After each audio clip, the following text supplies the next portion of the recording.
साथ नष्ट भ्रष्ट छिन्न भिन्न हो जाएगा सब। और जब छिन्न भिन्न हो जाएगा तो मैं ही अपनी प्रजा,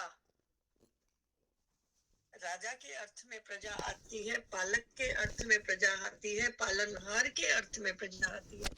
तो प्रभु पालनहार है, वो ये कहते हैं कि मैं अपनी प्रजा को नष्ट करने वाला कैसे हो सकता हूँ, क्योंकि अनुसरण तो मेरे ही मार्गों का प्रजा करेगी ना।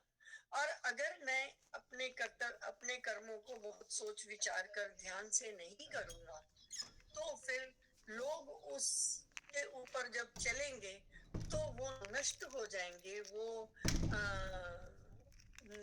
अपने कर्तव्य से च्युत हो जाएंगे, क्योंकि मेरे कर्म अच्छे नहीं होंगे। तो इसलिए मुझे बहुत सोचकर कर्म करने पड़े। वो अब अर्जुन को सारे एग्जाम्पल देने के बाद प्रभु अपने पर आ गए कि मेरे लिए कुछ पाने के लिए नहीं है, मेरे कोई कर्तव्य कर्म नहीं है, फिर भी मैं कर्म करता हूँ, नंबर 1। फिर उन्होंने दूसरे श्लोक में बताया कि मैं इसलिए कर्म करता हूँ, एक तो लोग मेरा अनुसरण करते हैं, क्योंकि अनुसरण करते हैं तो जो मैं काम करता हूँ वो बड़े सोच समझ के करता हूँ। ऐसे ही नहीं कि सामने बात आई उसको चारों पक्षों से समझूं नहीं, उसको देखूं नहीं, और मतलब जिसको कहना चाहिए एक्सटेम्पोर कुछ भी कर दो। तो इससे क्या हो जाएगा, इससे तो मनुष्य मर जाएंगे, गलत कामों की संगत में पहुंच जाएंगे।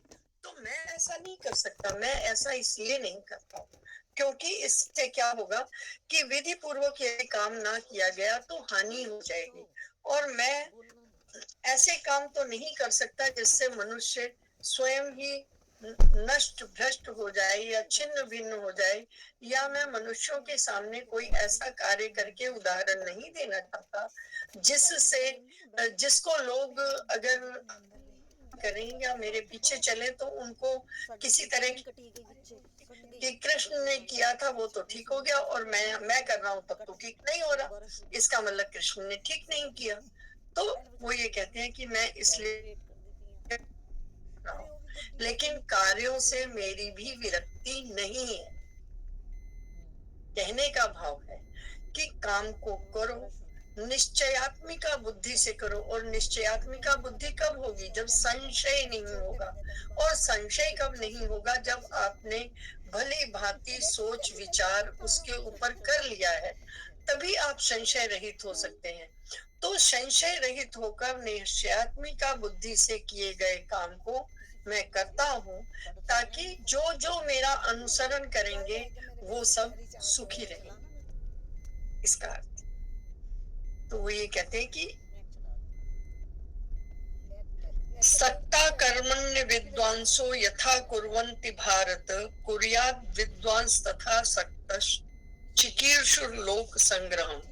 कि कर्म में आसक्त हुए अज्ञानी जन, जो कर्मों में आसक्ति रखते हैं, ऐसे अज्ञानी लोग जिस प्रकार कर्म करते हैं, आसक्ति रहित विद्वान भी संग्रह करता हुआ उसी करना चाहता हुआ उसी कर्म को करे।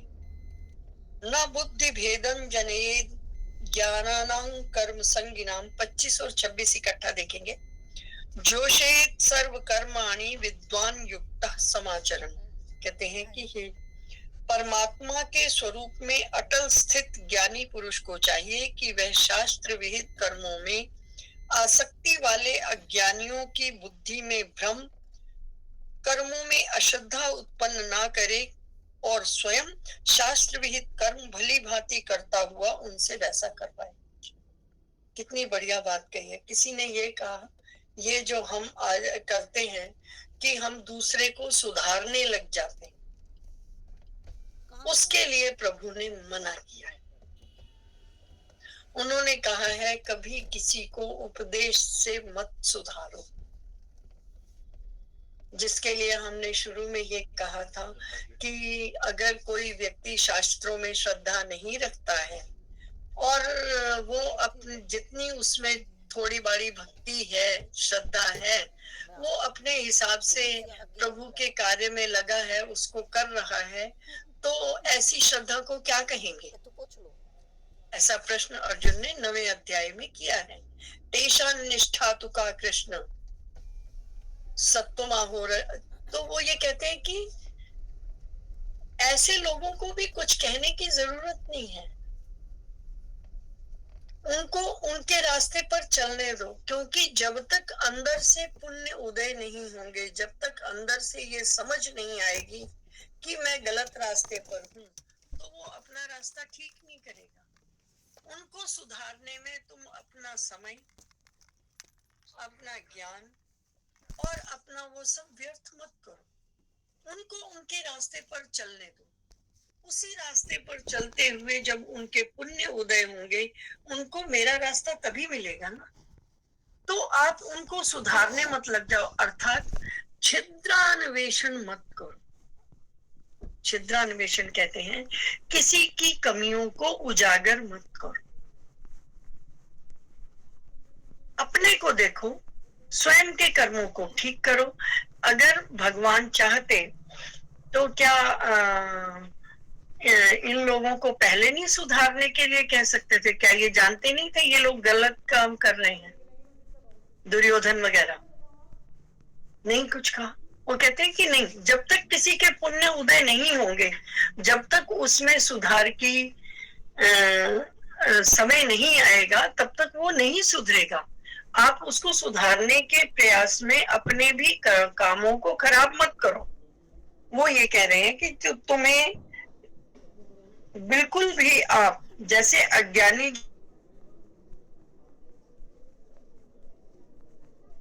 जन जिस ये जरूरी नहीं है।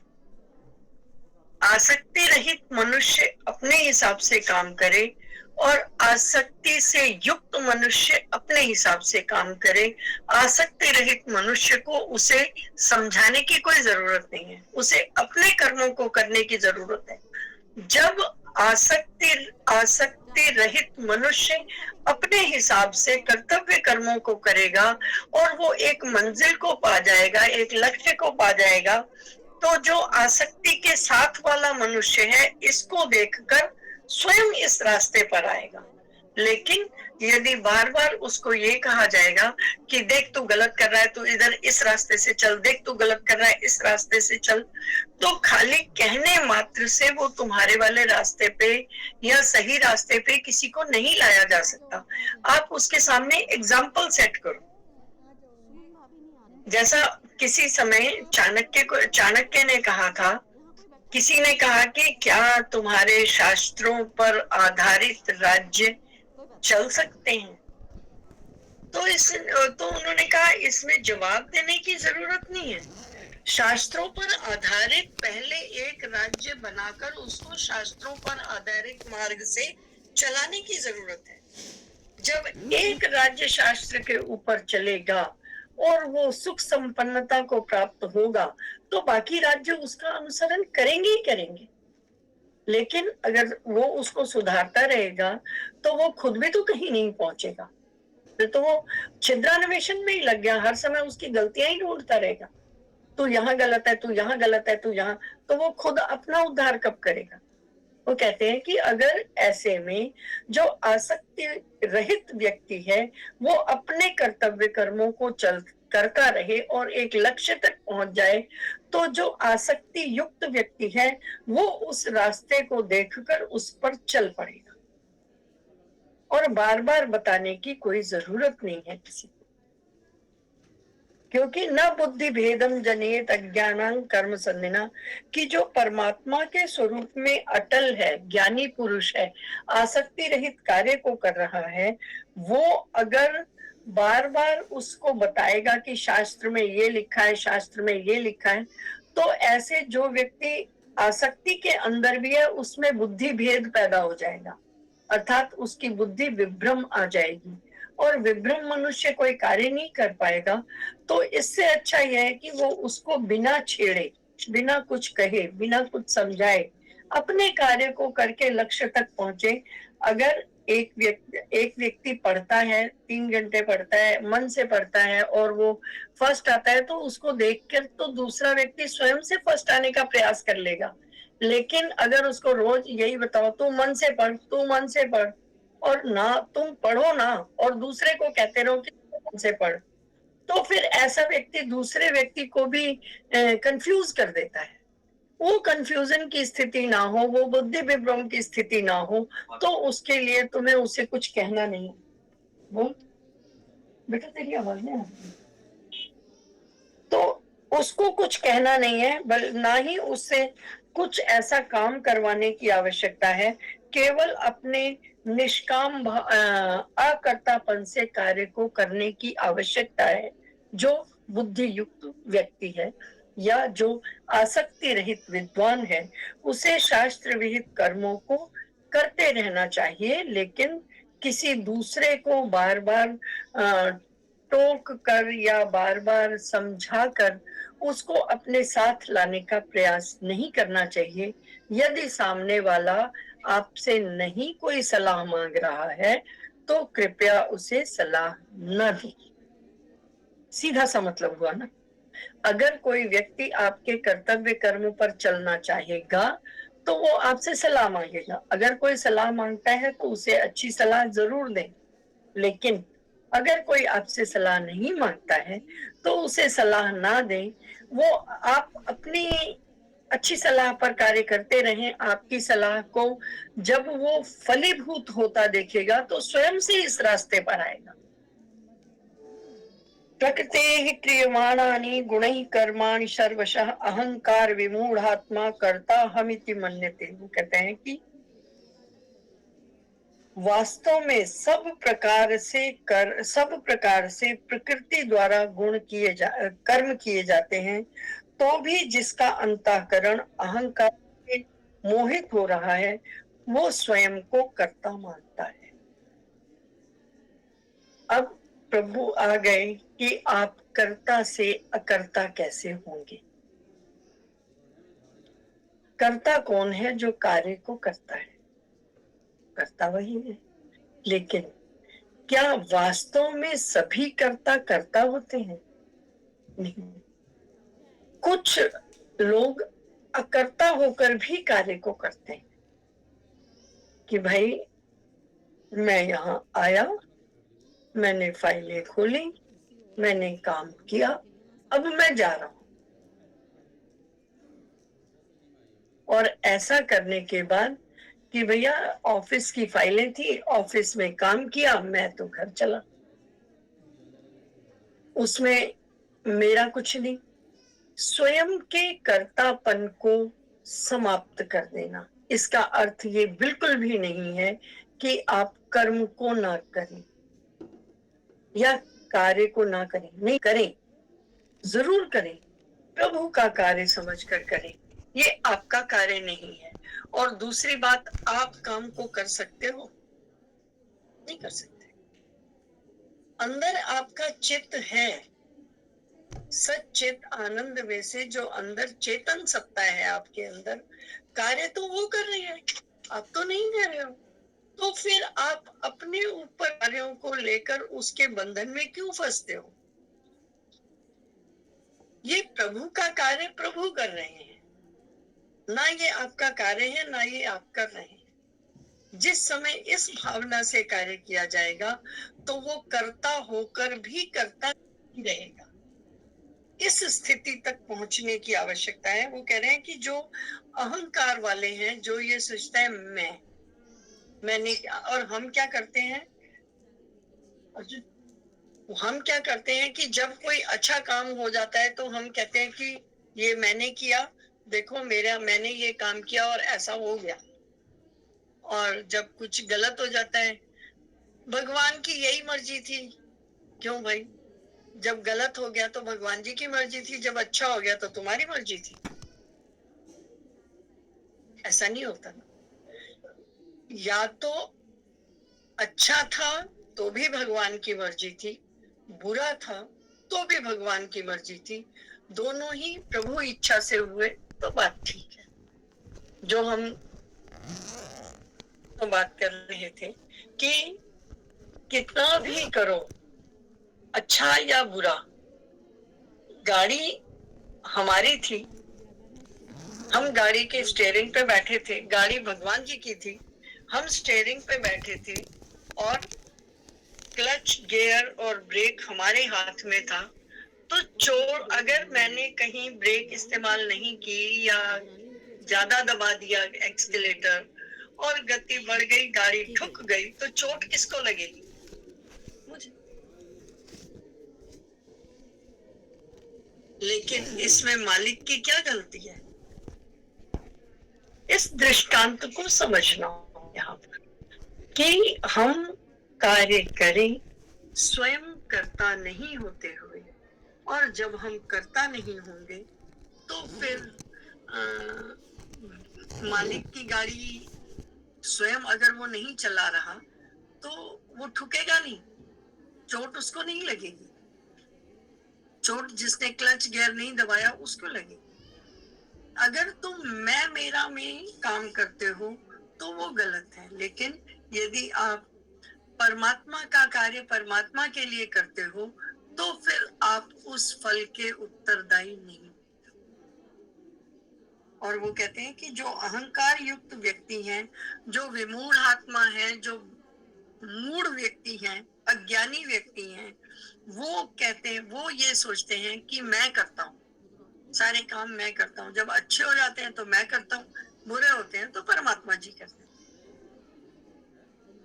तो हम दोनों ही बातों में परमात्मा का कार्य माने इसे, और इसको परमात्मा की इच्छा समझकर स्वीकार करें, क्योंकि जितनी भी हमारी प्रकृति के कार्य हैं, अहंकार विमूढ़ आत्मा, अहंकार है हमारा समष्टि अहंकार, बुद्धि के नीचे, महत्त्व के बाद अहंकार, अहंकार के बाद मन, मन के बाद पंच ज्ञानेंद्रियां, पंच कर्मेंद्रियां, तन्मात्रा। ये जितने 25 तत्व हैं, 25-26 तत्व, इन सभी तत्वों में आपका अहंकार यदि शामिल हो जाता है तो ये अपने गुणों के अनुसार कार्य करते हैं। अगर सत्व में अहंकार आया तो आपका कार्य वैसा होगा, रजस में ये आया तो रजस के समान होगा, तामसी आया तो तामसी के समान होगा, क्योंकि गुण स्वयं में बरतते हैं। हम ये पहले पढ़ चुके हैं उसको, और इन चीजों को अब इकट्ठा किया जा रहा है कि किस प्रकार अकर्ता के कार्य अपने गुणों के कारण अहंकार से जब मिलते हैं तो उस प्रकार का फल देते हैं। और यदि हम कर्तापन को समाप्त कर देते हैं तो फिर ये गुणों के वर्तने की बात नहीं आती, अहंकार की बात नहीं आती, अकर्ता की स्थिति आती है। वही स्थिति श्रेष्ठ है। तत्वत्तु महाबाहो गुण कर्म विभागयो गुणा गुणेषु वर्तन्त इति मत्वा न सज्जते। तो कहते हैं हे महाबाहो, गुण विभाग, गुण कितने हैं? 3, सत्व, रज और तम। और कर्म विभाग जो हमारी कर्मेंद्रियों के विभाग हैं, के तत्व को जानने वाला ज्ञान योगी गुणों को गुणों में ही बरतता है और उनमें आसक्त नहीं होता। इसका अर्थ क्या है कि जितना ये सृष्टि है, ये 3, ये इसी हिसाब से बनी है, गुण कर्म विभागशः, गुणों और कर्मों के हिसाब से ये बनी है। कर्म जो हम पहले करके आए हैं, गुण सत्व रजतम जैसी हमारी प्रवृत्ति है, और इस प्रवृत्ति को ही हमें संयमित करना है कि हम किस प्रवृत्ति की ओर बढ़ रहे हैं। क्योंकि 9वें अध्याय में भगवान बताते हैं कि किस तरह के गुणों का व्यक्ति किस तरह का फल प्राप्त करता है। तो हम बता सकते हैं कि यह व्यक्ति सतोगुणी है, रजोगुणी है कि तमोगुणी। और इस चीज को बताने के लिए प्रभु ने इस बात का सहारा लिया कि गुण और कर्म का विभाग क्या है, उन दोष के तत्वों को जानना क्यों आवश्यक है। समय बहुत हो गया और इसकी व्याख्या थोड़ी लंबी है, हम कल करते हैं इसी बात को। श्री कृष्ण गोविंद हरे मुरारी, हे नाथ नारायण वासुदेव। श्री कृष्ण गोविंद हरे मुरारी, हे नाथ नारायण वासुदेव। हम सभी लोग दिवंगत आत्मा की शांति के लिए 2 मिनट का मौन रखें और प्रभु से प्रार्थना करें कि हे प्रभु, उसे अपने चरणों में स्थान दें, अपने लोक में वास दें, उसकी मुक्ति करें और उसे इस लोक में फिर नहीं आना हो, वो मोक्ष को प्राप्त करे। चलें हम उस बालक के लिए ऐसी प्रार्थना करें। 2 मिनट का मौन रखते हैं। हरि ओम।